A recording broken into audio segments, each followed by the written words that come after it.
ግዴለም አንድ ቀን ትጎበኛላችሁ። ግዴለም አንድ ቀን የካሳ ዘመን ይሆንላችኋል። ቀና የምትሉባት ቀን መቼ እንደሆነች አታውቁ። እግዚአብሔር ወደ እናንተ መቼ እንደሚመጣ አታውቁ። እግዚአብሔር በተዘጋው ነገራችሁ መቼ እንደሚገባ አታውቁ። በፈረሰው ቅጥራችሁ ላይ ሙሉ ሆኖ መቆም የሚችለው የናዝሬቱ ተስፋ የማርያም ልጅ አንድ ቀን ሊጎበኝሽ፣ ቀና ሊያረግሽ፣ ሰው ሊያረግ ይመጣል። አንዳንድ ጊዜ በመጠበቅ ውስጥ ያላችሁ እህቶች ጠብቁት። የተሻለውን ሊሰጣችሁ ክርስቶስ ዝም ሊል ይችላል። ሳይሰማህ ቀርቶ አይደለም፣ ንቆህ አይደለም። እግዚአብሔር ጆሮን የፈጠረ እግዚአብሔር ነው። ጸሎታችሁን ሳይሰማ ቀርቶ አይደለም። የተሻለውን ሊያደርግ እግዚአብሔር ይዘገያል። ደግሞ በመጽሐፍ ቅዱስ ዘግይተው የተቀበሉ በጣም ትልቅ በረከት አግኝተዋል። እንደላችሁ የእናንተ ድል ፈንታ ሰው ጋር አይደለም። አትልፉ፣ አትድከሙ። ክርስቶስ በሰዓቱ ያደርግላችኋል። ለእናንተ የማስበውን ሐሳብ እኔ ያውቃለሁ እኮ ነው ያለው።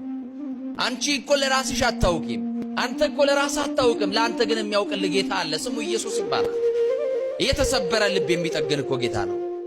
በሐዘን ለተሰበረ ልብ ክርስቶስ የሚለው ስም ብርታት ነው። ኢየሱስ የሚለው ስም ለደከመች ነፍስ ኃይል ነው። የኔና የእናንተ ጥያቄ ስንት ዓመት ሞልቶት ይሆን? የዛሬ 5 ዓመት ያለቀስንበት ጉዳይ ዛሬም እያስለቀሰን ነው። የተሻለውን ሀብት ይዛችሁ የለኝም ትላላችሁ። የተሻለውን ክርስቶስ እኮ አላችሁ እናንተ። ይሄ ስም ያቆማችኋል። የተሰበራችሁ በኃጢአት የወደቃችሁ ሰዎች ይሄ ስም የሚያነጻ ስም ነው።